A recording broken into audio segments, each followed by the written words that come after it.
Diana Butler Bass is a prolific author and has written a number of books that have helped many of us, including myself, understand what is happening in contemporary Protestant North American Christianity.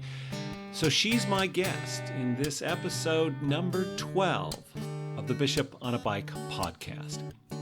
I was recently in Northern Virginia for some vacation and reached out to her. We sat together in a church parlor, which is kind of ironic, you'll see why, of a mainline denominational church for this conversation.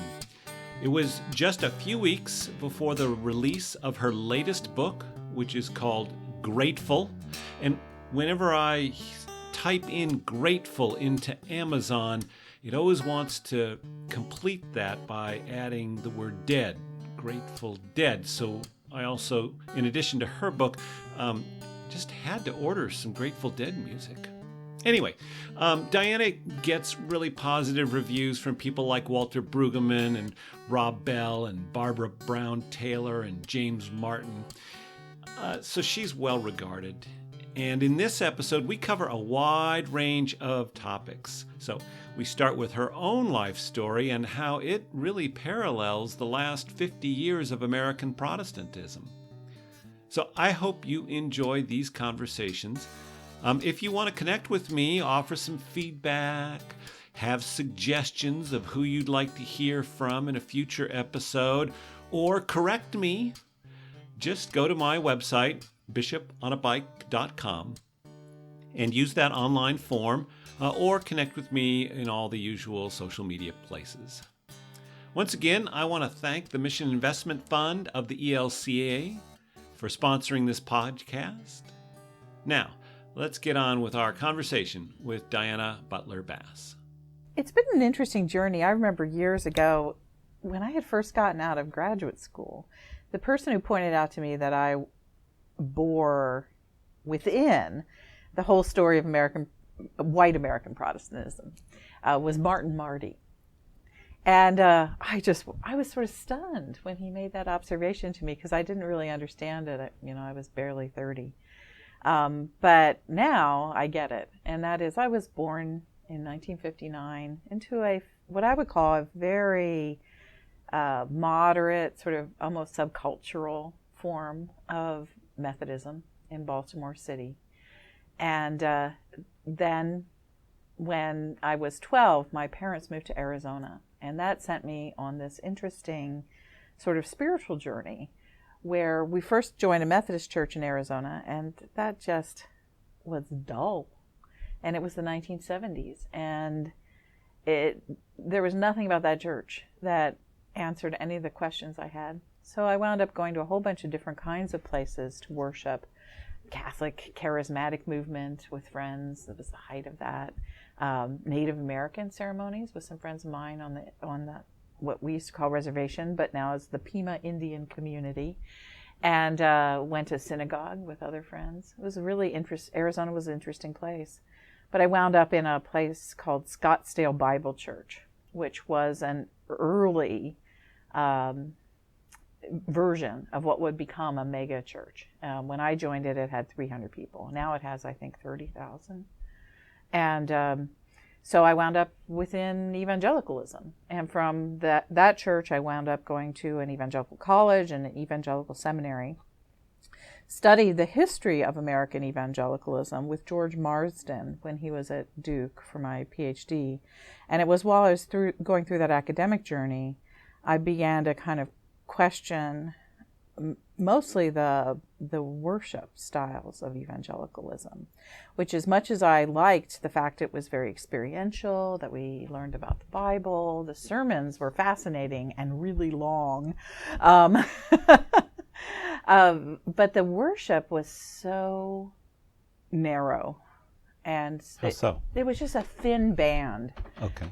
And it was always about you and Jesus alone, and sort of the happy clappy, sort of style. Well, it really taps into that American individualism. Yes. Which is why it's so attractive for many Americans. And what I couldn't figure out when I was in college, and so here I am at an evangelical college and going to a kind of charismatic church and occasionally showing up at this very evangelical Baptist church in Santa Barbara where the college was. I was also taking a class in Reformation theology, and I know that you will love this because we were reading Luther. And Luther had been a hero in evangelicalism. Everybody was like, oh, Luther, if we had saints, Luther was one of them. And yet, here I am reading Luther, and I kept thinking, this theology does not match the theology that's in the worship in the evangelical church I was attending.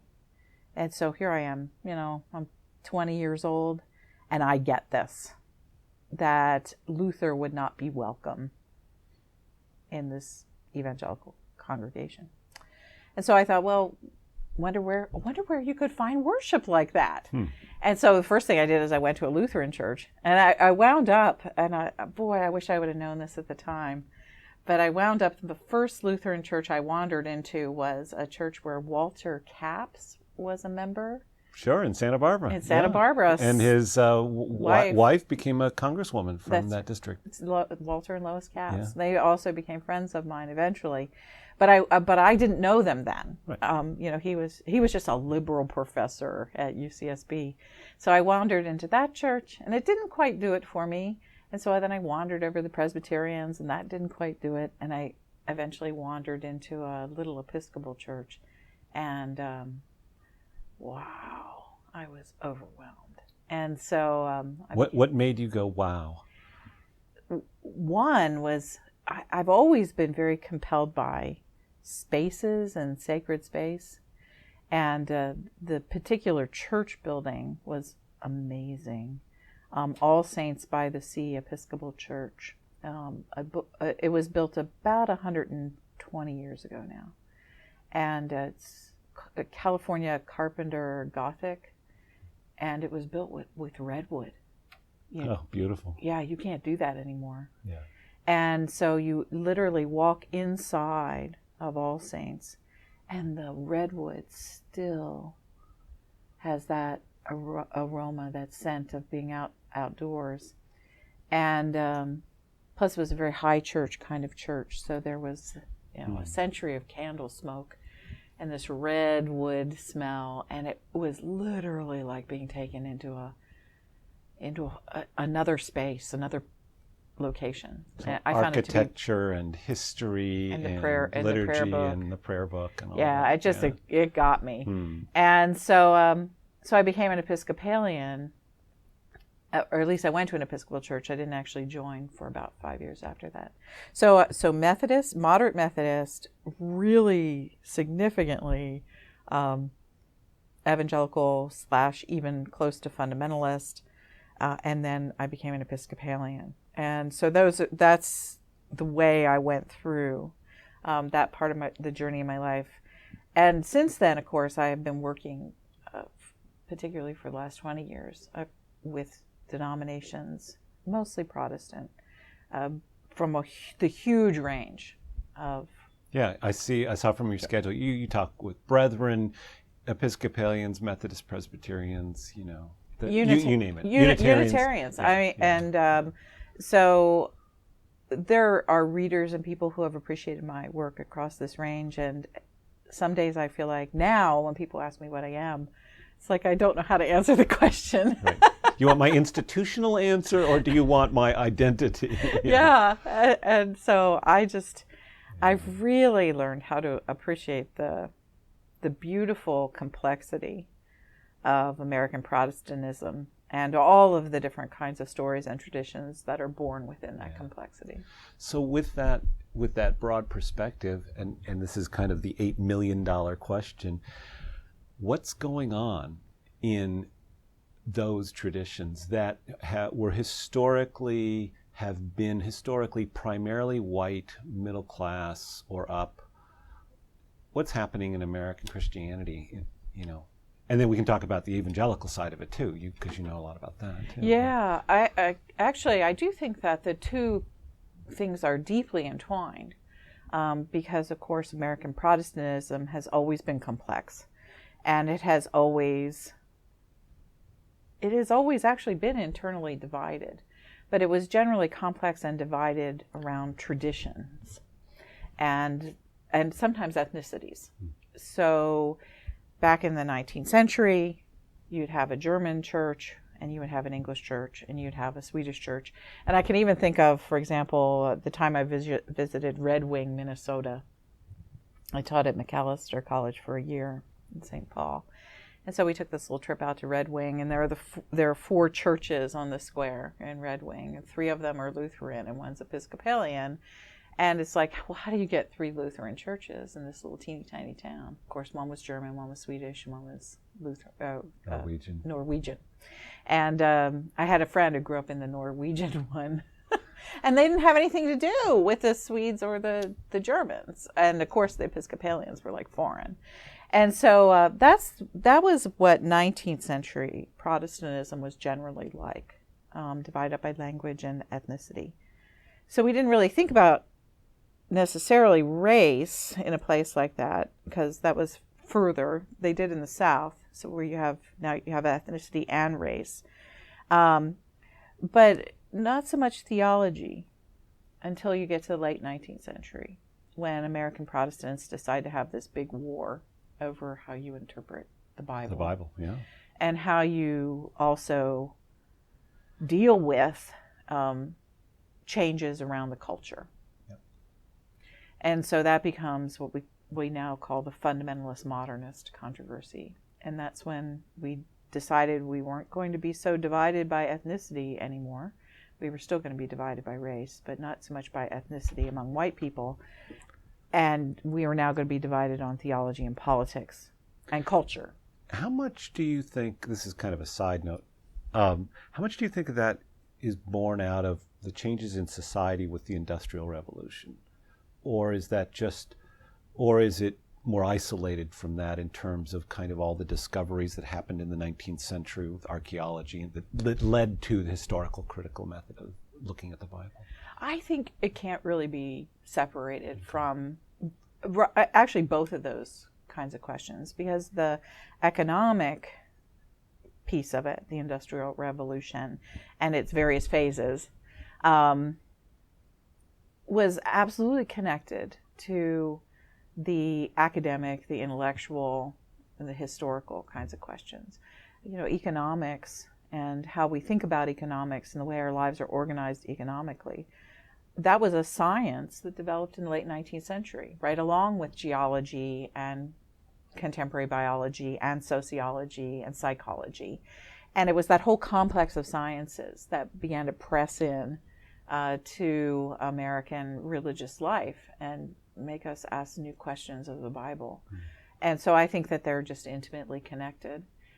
And so in some ways, I've often thought, you know, we're living through that same set of pressures again. That was going to be my next question. Yeah. Yeah. Mm-hmm. Yeah. And so before we get to now, though, then yeah. let's just do the 20th century, because so you had that divide, and then kind of what happens 20th century? Well, the divide between liberal and conservative Protestants, it becomes the story of the 20th century. And I actually think that divide weakened the Protestant tradition so much in the United States that when we come to the end of the 20th century, Protestantism no longer really has the sort of place of prominence that it did at the beginning of the century. And I do think it's partly because we were busy throwing stones at one another, and there was also so much institution building that went on that was competitive institution building that did not result in good stuff. Instead, it just resulted in a kind of a continuing cultural black eye for Christianity, for Protestantism in particular. And so you get, fundamentalists, they build up all their seminaries, they build up all their churches, there's huge amounts of money invested in that project. And part of their strength, at least through the early part of the 20th century, early mid part, up to about 1970 perhaps, was by criticizing liberal Protestants. So the more ugly stuff conservatives said about liberals, and the more they ridiculed liberals, the more members they would get who were maybe dissatisfied with liberalism, or felt people who were maybe moderate, who felt uncomfortable when the new minister showed up from, Yale Divinity School or whatever. So conservative Christianity built itself off of this constant complaint about liberal Protestantism. And liberal Protestantism actually, I think in some ways, built itself up out of ridicule of conservative Protestantism. And so while conservatives saw liberals as godless and, going to hell and overly accommodated to culture, liberals saw conservatives as backward, sort of less educated. Yeah, less educated, corrupt. What's the old movie about the evangelist who was so horrible? Elmer Gantry. The Elmer Gantry types. And which then liberals saw in various television, because conservatives then decided we're going to invest in TV and radio. Right. And mainline folks primarily did not. I mean, a little bit, Right. but not to any significance. And so you then saw the Jimmy Swaggarts, and then whenever there was a fall from grace, we got to sit back and say, see? Right. Not that we didn't have any of our own.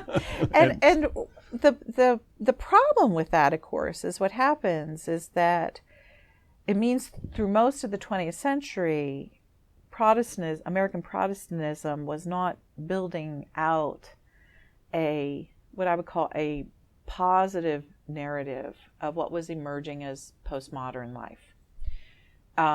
Instead, we were building our own tribes. I mean, if we talk about tribalism now, who's responsible? I mean, really. Wow, interesting. I've never thought about it that way. Huh. I mean, we got to be experts in it before anybody else was really even thinking that way. Wow. And what if we modeled this problem that other people just pick up eventually? And so we were great at tribalism, but Ouch. we really lost our capacity to build maybe not a theological vision, because we all know that you can't have one, but we weren't really paying enough attention to the life-giving theological visions for what it would mean to be Christians in an America that was changing in such a profound way. And we just didn't do that work. Which brings us to today, where we have a dramatically multicultural country and a multi-faith country, postmodernism, and then also another technological revolution with the internet and all that. Yeah, and we were woefully unprepared. Yeah. To be able to, in any kind of very powerful, unitive way, not unified, but unitive, I want to say, because at least being able to hold hands and still recognize that we loved and cared for one another and all those kinds of things, we were never really able to address that. So that's why I think in the late 20th century, the most powerful Christian voices that emerge are sometimes Catholic voices, because they were, in the United States at least, an outsider group, and never really had the culture, so cultural power that Protestantism did. So you get people like Dorothy Day, or you get Oscar Romero from Latin America, who speaks very strongly to North American culture, or Daniel Berrigan. And you can think of the sort of great Catholic, Thomas Merton, great Catholic leaders of the 20th century who were able to speak some truth there. And you also get those voices coming from African American communities. I think the most beautiful forms of public Protestantism in the 20th century came from the civil rights movement and black pastors and African American theology, all the way from a Martin Luther King civil rights vision through the James Cone and then womanist theology that emerges out of that. And so you have this really big spread of what I would call sort of a public 20th century version of Protestantism from the black community through King to a very radical kind of liberationist vision that scoots through Malcolm X, comes through James Cone, and winds up really with black women. And so their voices have been extraordinary in public theology and public critique.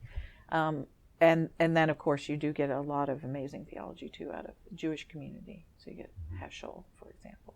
But and so you look around then and you go, well, where's the American white Protestant voice? They're fighting with one another. Right, yeah. Or busy trying to figure out how to raise money to build the biggest church on the block. If you're the evangelical pastor, or if you're the mainline pastor, you're trying to raise money to keep your roof on your building. And we did that to ourselves. We did do that to ourselves. I think the other thing that I'm seeing starting to emerge is that for white younger clergy in particular, but not exclusively, to latch on to those different voices you were talking about. Mm-hmm. So there's identification. I want to be a part of what came out of the Roman Catholic Church in terms of Dorothy Day and some of those things, or, James Cone and so forth and so on. But we don't have our own voice in the midst of that. Isn't that interesting? Yeah, I mean, just listening to you say that, it's like, I don't think I've ever said any of these things in public, Well, if you get to the end and you think, I don't want that in public. No, I actually do, because I really believe this. And it's just something that's comfortable about our conversation that brings out what I think is really true about history and theology and the interweaving of culture in the last few decades and where we find ourselves. But, we started out off the tape and we found out we were born in the same year. Mm-hmm. And I went to that Christian college, and when I was there, I felt those same things. When I looked around to see what was going on in American Protestantism, I liked Luther, and I realized, oh my gosh, that's not what I'm seeing in the evangelical church. But Luther was from the 16th century, and those evangelical churches were, when I graduated college in 1981, so literally the moral majority was born in my junior year in college. I remember it well. Yeah. Jerry Falwell. Yeah. I can remember being at the evangelical college as a student, Falwell coming out. We thought he was a clown. And it was like, are there really evangelicals who take this guy seriously? We thought that this was some weird flash in the pan. And so we were looking for those voices. And at that college, where did I first read Dorothy Day? Where did I come in contact with Oscar Romero? Where did I read Martin Luther King Jr.? I literally read all of those kinds of voices and feminist theology there for the first time. And so here we are, late baby boomers, and everyone I know was looking for a voice. And there were no real voices among the Protestants we knew that were white people, who happened to be the majority of people at the college I went to too, that we really resonated with. The closest one was Jim Wallace. Okay. At that time, Jim Wallace was about the only person for those of us who were young evangelicals then who were saying the things that were really on our hearts. Mm-hmm.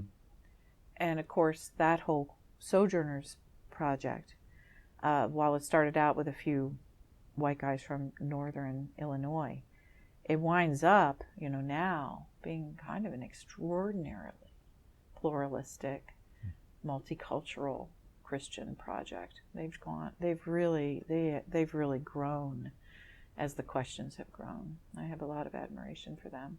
But we've been white Protestants have been too busy arguing with one another to make something beautiful together.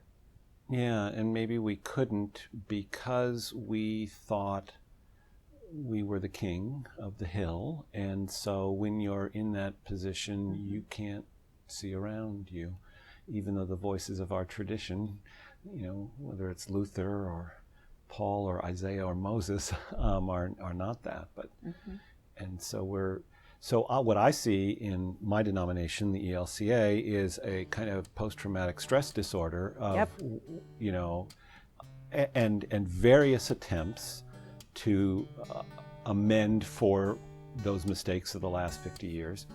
And a lot of guilt and a lot of shame because realizing we got it a lot wrong. Lutherans, I think, are a little bit more isolated because of the way in which we approach things. We tend to worship the Reformation, and so therefore that is our attempt to bring that legacy into the future, but I think in many ways we just get stuck in that.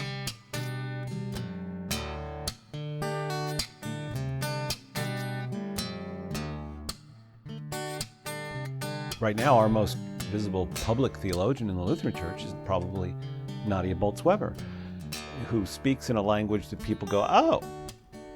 And she's a highly orthodox Lutheran theological thinker, but she speaks like a truck driver. And so therefore, there's some kind of connection. Isn't that interesting, though? Because the strategy, really, of the last, I'd say 40 or 50 years has been, well, first of all, it was birth. You know, you right. just have more babies. That's right. You fill the nursery at the school, or at the church, literally by birth rate, and then it became kind of getting people to come to church, and so we try to get people in the building. And once people, if they came in the building, we had to teach them what we knew, and if we really kind of just look at that objectively and like back it up to the New Testament, that's not the story. Yeah. It's not that God calls us into some secret place that's separate from the world and then teaches us this crazy language. That was what the Gnostics did, you know, in the early church. They are the ones with the secret language. But instead, Jesus goes right out into the world and tells stories in the language of the people. Right. So you just kind of, you know, in a couple of sentences, you just summarized 2 of your books. And I want to go back and unpack one of them because I think one of the pieces, so in Christianity After Religion, you have this wonderful piece that grows out of some other folks have done research, but the whole, you know, belong, behave, believe. Right. That, you know, our goal was to get people to belong, and then if you would believe, and then maybe you would behave. I think that's if I have the order right or something like that. But that was kind of our approach to it. Uh-huh. But the history of Christianity is not that. In fact, if you go back, early church, the order of those is all mixed up. Right. Behavior sometimes is first. I know. Isn't that interesting? We want to be a moral, upstanding person in the community before we will even let you in the door. That's right. Even before belonging, which is interesting. Yeah. Contemporary culture really emphasizes belonging first. Yes. And that's what we need to pay attention to. But yeah, behaving has sometimes been first. Yeah. And that's you read some of like the Didache in very early Christianity, and you go, whoa, I wouldn't have been able to been accepted by these people. Right. So I don't think that's a good strategy for the 20th century, but it's one worth paying attention to. Yeah. That Christianity has been, as a faith tradition, malleable enough to find itself speaking within these various cultural contexts, which help us to be able to, you know, I think really be Jesus followers in ways that make sense in the worlds in which we live. Yeah, yeah. And so we've kind of spent the first part of this conversation kind of pointing out the problem. So, you know, let's see if we can preach some kind of a sermon here in this interview where we get to some hope, which I think you started to suggest in that sentence, which is in the next book that you have put out, which is, you know, going out into and that wonderful image that you have at the beginning of, I think it's Grounded, where the monks have to literally move their monastery from on top of the hill down to where everybody lives. Is kind of a metaphor for church life, and it's really about getting out into the neighborhood, and you and others, I think of Alan Roxburgh and some other folks, have really talked about that. And when I see congregations that are healthy, it is the ones that are externally focused that are the ones that are healthy, that understand that's the movement. So, maybe can you just kind of flesh that out for us in terms of your thinking and where you've seen that, and maybe, unique ministries around the country that you've encountered that kind of activity? Yeah, it's funny because most people, when they invite me to come and speak, I wind up at clergy conferences or in churches that are fairly successful. Well, there's the ones that have the money to invite you. Yeah, they're the ones that have, old endowments and things like that have speaker series, and I'm really grateful for that. And I have actually a lot of regard for even very traditional church when it works well, because I think that right now what we need is not every church to be exactly alike, but we need a really powerful, what I call mixed economy of a variety of kinds of gatherings for people. And so that means that denominations should be investing, a certain amount of care into the places where good church, traditional church works well. I think that needs to be strengthened and paid attention to and not ignored. But that's not the only model. And so what I hear is that this just happened to me when I was in Fort Smith, Arkansas. So I'm speaking at a fairly successful church in a moderate-sized town, First Presbyterian. And it's old church, good resources, very nice clerical staff, beautiful building. And the people from the traditional congregation came, but then a couple other people wandered by. And they were people who do things like, there's a theological conversation that a few of us have in a pub. Or what I'm seeing more and more are groups of people who gather, and they're not just exploring Christianity together. They're kind of really borrowing from a lot of different sources. So, for example, north of Baltimore City, there's a group of folks, and the organizing leaders of the group are Christians. I believe one is a Presbyterian and the other one is an Episcopalian. And this thing is called The Well. And what The Well does is it offers short-term kind of learning events for people who want to explore things like centering prayer, or how to age with spirit, or raising your children well in faith. And it's Christian. It works out of Christianity, but you see that they're also borrowing practices from certain kinds of, they'll have a Buddhist practitioner come in and be in conversation. And so those kinds of very open communities that are not like membership driven, I'm going to join this for my whole life, but I might go to this community and link my life in for 6 weeks or 8 weeks and draw meaning from that and make new friends. Those kinds of communities, I'm seeing a lot of that. And then I'm seeing a lot of people who are doing kind of their very Christian, but startup stuff that might meet at a bar or a restaurant or someone's home. So there's all kinds of things that are happening. And so what happens to me when I'm on the road is that I'm in the traditional church. I see lots of good traditional church. But then I see these folks, they come and, they've read something I've written and they said, my 10 friends in the bar are reading Grounded. And I'll go, well, that's great. What are you getting out of it? And I try actually to spend a lot of time with those people when they show up, because I know that they're so nervous about traditional church. For them to even walk into the doors of a building like that because they want to hear an author is a big deal. So say more about that. Primarily, I'm thinking of people that are listening to this conversation who are members of congregations who are from a generation that just don't get that. Well, what would you be afraid of? We're not going to hurt you. Yeah. What's going on there that people are uncomfortable to walk into the doors of a traditional church to simply hear an author? I know, isn't it?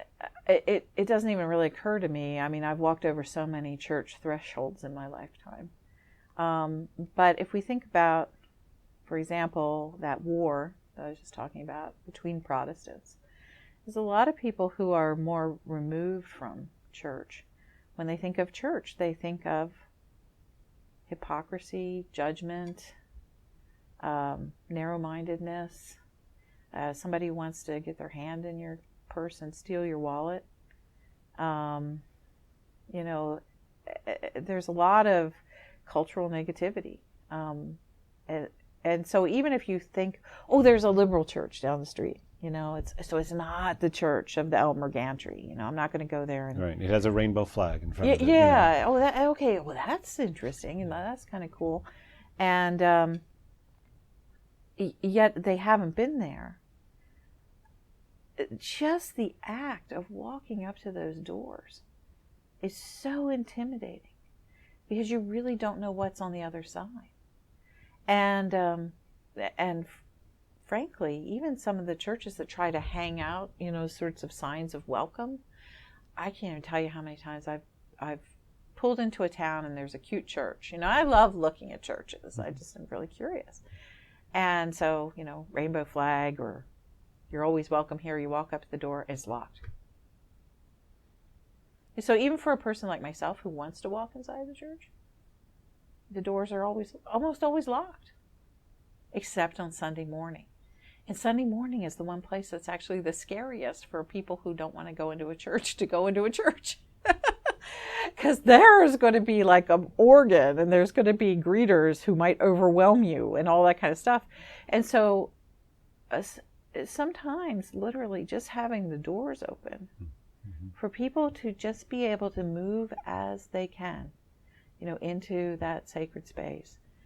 You never know who might be walking in your door on a Wednesday afternoon who just goes to sit in there and pray and develops enough comfort that they could come back on a Sunday morning. So the doors are frightening, and the doors are most always locked, even in the churches that are trying to act as if they're the most welcome. And they may indeed be very welcome, but then to go back to your experience with people reading your book in a bar, in a coffee shop, and so forth, that it's happening out there, and that's really where God is calling us to go. Yeah. And that's so countercultural, counter-church culture to literally go and meet outside. Why would we do that? We're here in this nice prayer room, which, all right, the furniture is a little dated, but the Jesus is a little awkward there on the wall. A little white Jesus there. And which is, so that's kind of the theme of Grounded, and is going out, and it definitely reflects, I think, also a theological shift that's starting to happen. And if we think about this, I love beautiful space, and I think a lot of people do. I think that if people do come into a well cared for church building that really has thoughtfully created sacred space, that people do respond to that. But oftentimes people have to be brought into that by a friend. They're not going to come in on their own. They're not going to come in on their own. Lots of my clergy friends now mostly hold their office hours in coffee shops and out in the community, some sort of public place. And the reports that I'm getting from friends who do that say it really changes the dynamic. When they used to have, this of course would be meetings that would not necessarily be completely private and confidential stuff. But, almost anything that can come up with a clergy person could be private or confidential at any time. But they're finding that the power dynamic switches so that people really do open up and are more honest when they're just out in places where they're comfortable, not necessarily where the pastor is comfortable. And we, even if our sanctuaries are welcoming, you think about a pastor's office. I think about my own office, which is wonderful and amazing. I love my office. But if you don't like 1,000 dusty books with scary titles, You probably don't like my office. Well, and for the average American that reads maybe one book a year, that's pretty know. intimidating. Yeah, and pastors don't even, I think, probably perceive the way that our bookish culture, which is so beautiful, and I love it. I want those books there, believe me. But we don't perceive the way that people who don't know that culture or haven't been schooled in that culture walk into an office.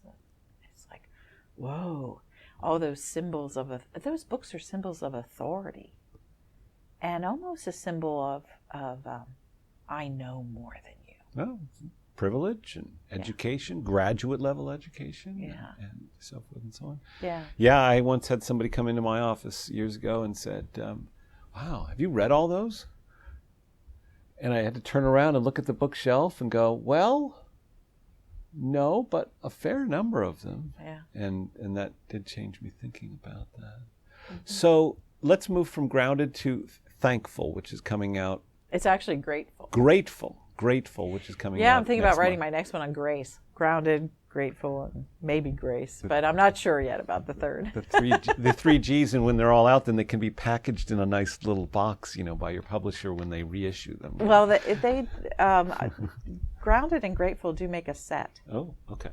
In some ways, actually, my husband has said about my work for years that I'm grateful would be my 10th book.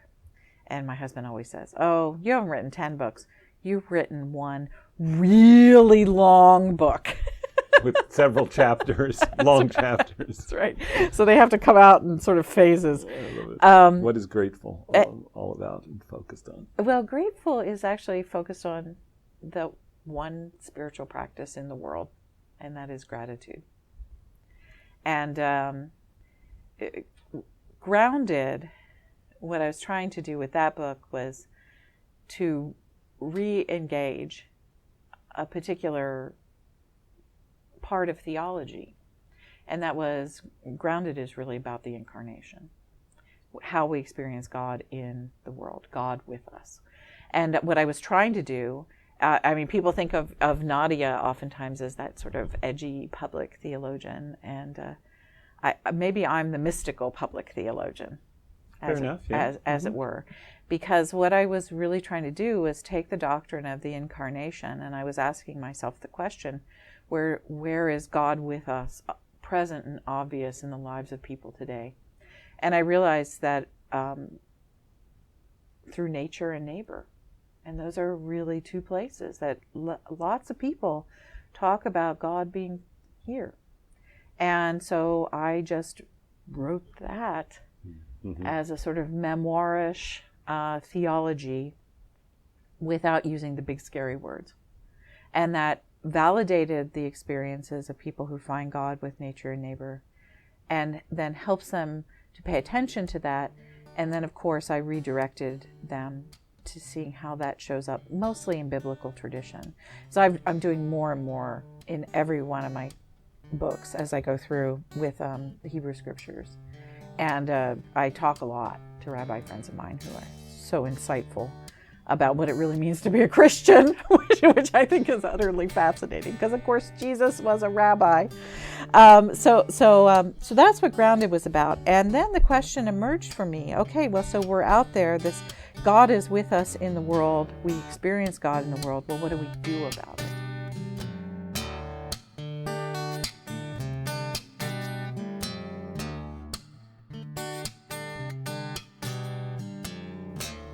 And then I needed to figure out, well, what are some of the primary practices of a life of faith that people care about now, where we could have that coherent conversation with people who were beyond church, with people who weren't Christians, but yet is still really deeply Christian. And I thought of a couple different options, but then I was thinking about joy for a while, and then I found out Miroslav Volf was doing this big project on joy at Yale. But then I thought about gratitude, which is closely related to joy, but it's also a different kind of angle on it. Yep. And I knew that was it for me. Gratitude as a universal practice, spiritual discipline.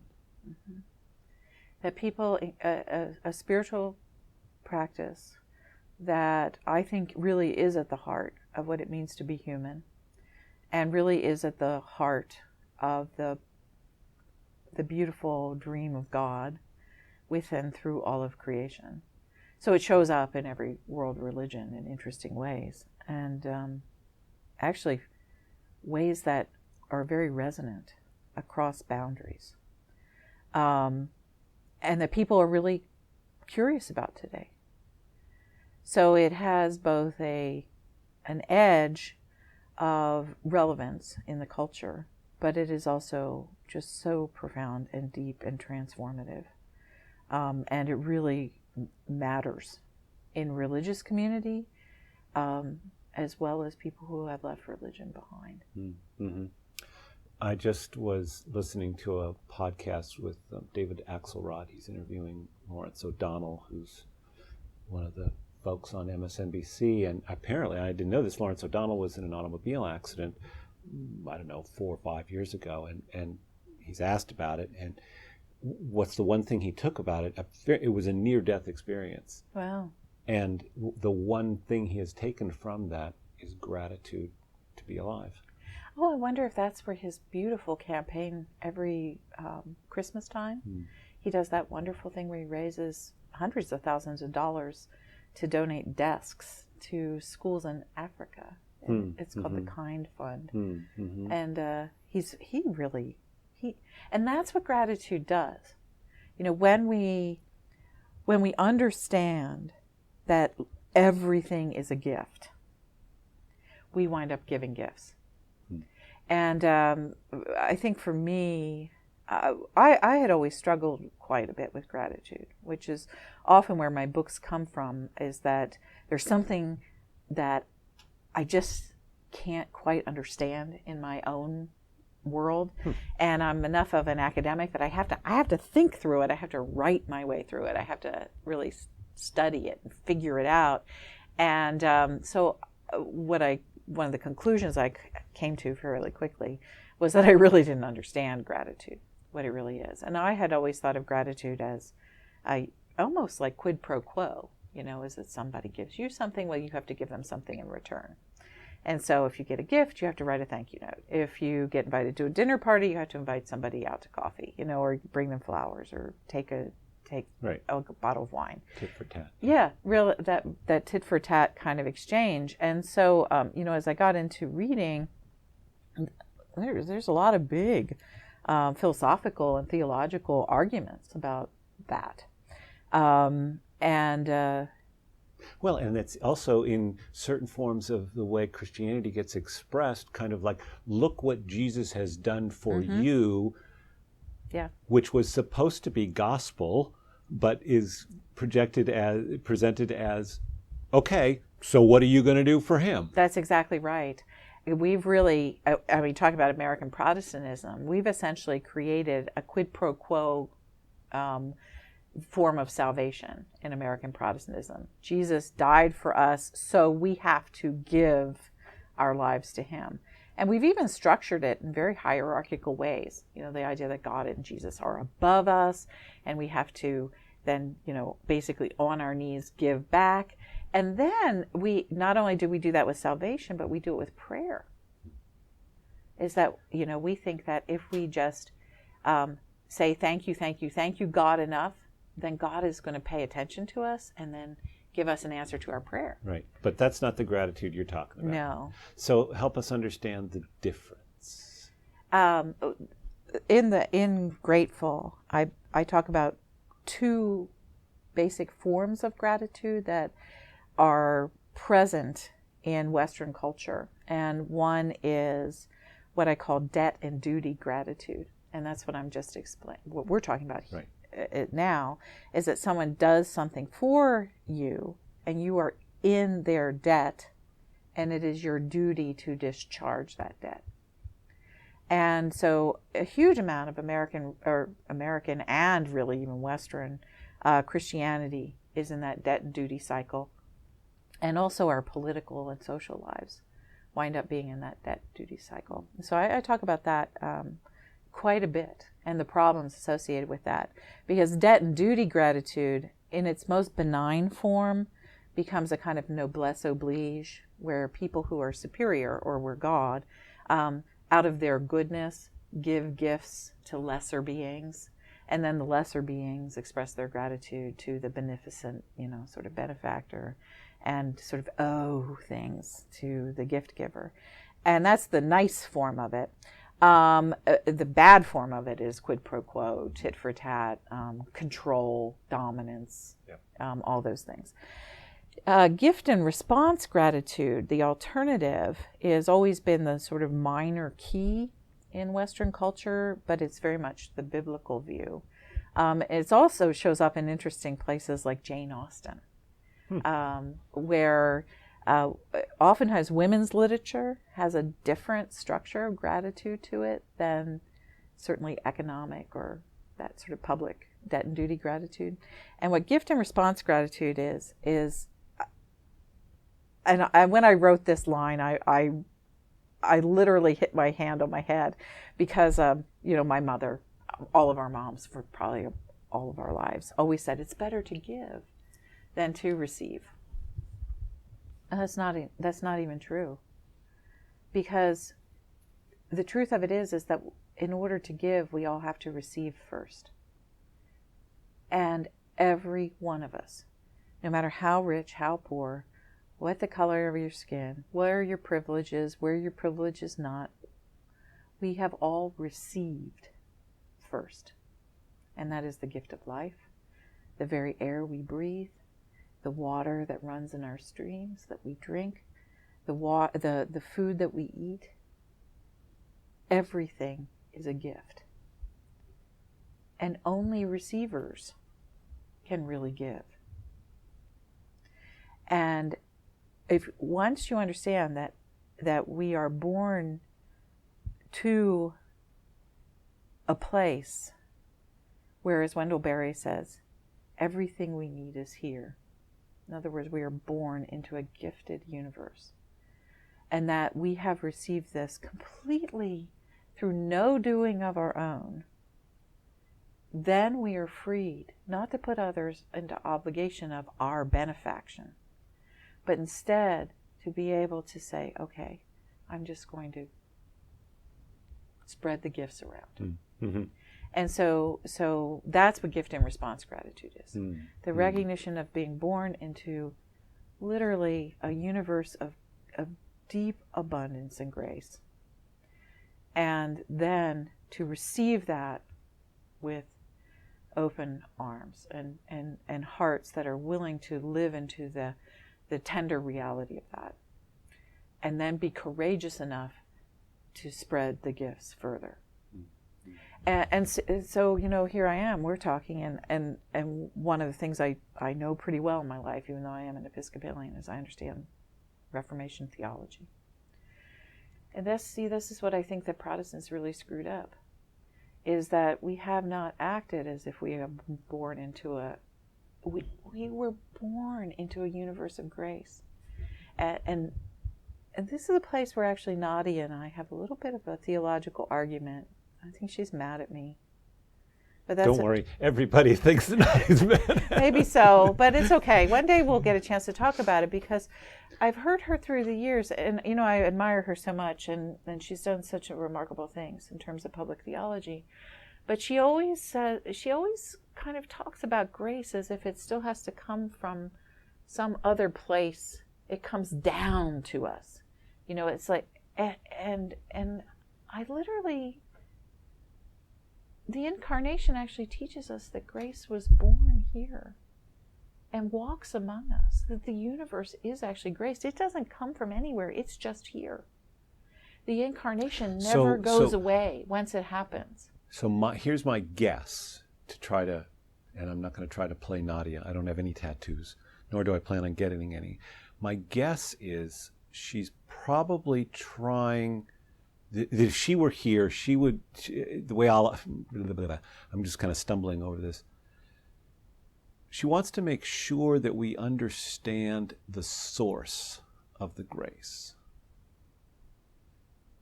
and that the source of the grace is God, as opposed to something else that's amorphous and undefined. Because I think the concern would be that kind of creeps us into kind of a new age mystical, which is maybe where you and she kind of divide, and that's okay. But I think that's my guess is what she would be pushing for. And I could honor that, and I think that that there's an interesting conversation, to be had there. But the place where Christians, where we often, and I think that the Reformation went a bit astray here, is that we have not paid enough attention to the created goodness. I mean, if you believe that God is creator, all these gifts come from that place.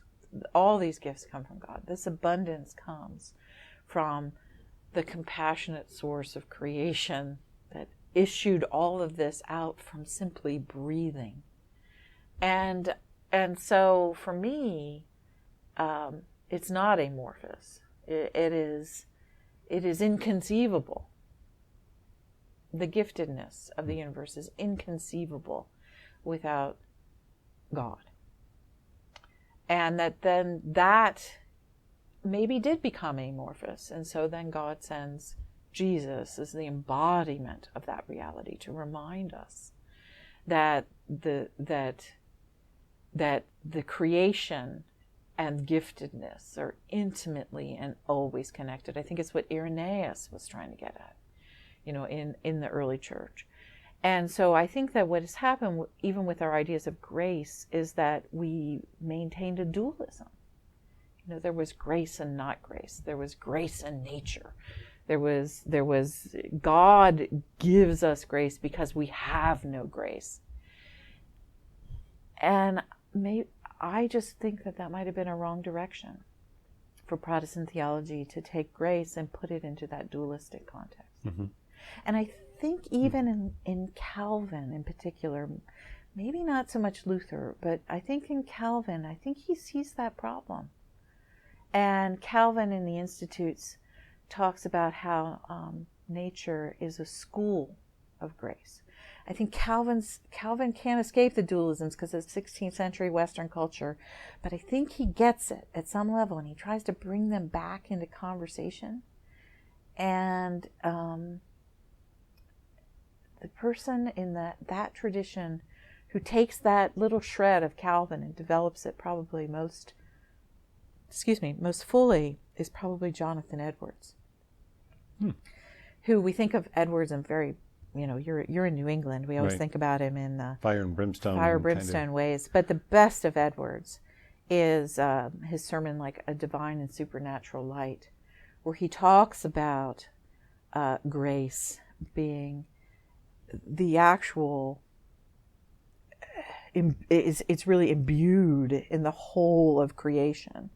And Luther thinks actually that the universe is completely contingent all the time on the breath of God creating and recreating the whole of what exists. And so that's this little, there are these pieces of Protestantism that have always been like little gossamer threads. Well, I will say never really picked up. Yeah, and I think also where we are today in culture and society and how people think, they want to embrace a goodness of nature, even though nature can be very destructive, obviously. Correct. Just in terms of its cycles. We might be here on a gorgeous day in February, but usually the winter is pretty bleak. So I do think that is a connection, that culture is where people are. And it's interesting to try to think about, well, where does fall, the fall, as in original sin and work into this whole thing. I think that the person I heard that put this most concisely, I think it's Rob Bell, but I'm not sure. It could be someplace else. The Jesus story, it's presented as if it's a problem to be solved as opposed to a story to be lived. That's how I remember it. Yeah. Whoever said that. And I think that that is the shift we are making theologically as we're moving forward. Because I think if Christianity is going to be around in 500 years, it's going to have to involve, it's going to have to embrace science, how we understand life on a molecular level and so forth and so on. And so how do we see, creation differently? And some of the things that you've highlighted, where do we pull those strands forward? Yeah, and as we kind of wrap up the conversation, as we think about these things, I get really pretty passionate about this, because when I've talked about this presence, that grace is here and now, and that God is with us in and through all things. That vision, where do we think environmental destruction came from in the first place? Was a separation of grace and nature. We have a big problem because we've lived in the separation of grace and nature for at least 500 years, maybe closer to 800. There was a little different story in the high Middle Ages, but we've had some problems over the last 500 to 800 years with this. So the separation of grace and nature gets us to a point where we've diminished and demeaned and abused nature so terribly that I'm far less worried right now about the question of, what happens if there's a big storm and it does terrible things to the world, as I am in the fact that human beings have contributed to make storms bigger by the fact that we have made miserable choices about how we chose to see the natural world. And so right now, sometimes when you have made a huge mistake in one direction, you actually have to overcorrect in the other direction in order to be able to get to the place of where is life really to be found in this set of questions. And so for me, we've got to apologize. I mean, not just apologize, we got to repent for our separation of grace and nature, because we did a terrible thing. And atone for it in terms of our actions and behaviors. That's right. I mentioned 500 years from now, Christianity. I think a legitimate question is, will the planet be here in 500 years in its current form? I wonder about that. Yeah, I do too. Yeah. And I have children. I have a stepson. I have a daughter. I want to have grandchildren. I want to be remembered. You want to be remembered. We want to think that the work we do will make a difference for those 500 years. Well, thanks for the work you're doing. Thank you. Yeah, this was good. Fun conversation. I always have the best theological conversations with Lutherans. We'd like to think of ourselves as the Jesuits of Protestantism. Well, you do a good job with that.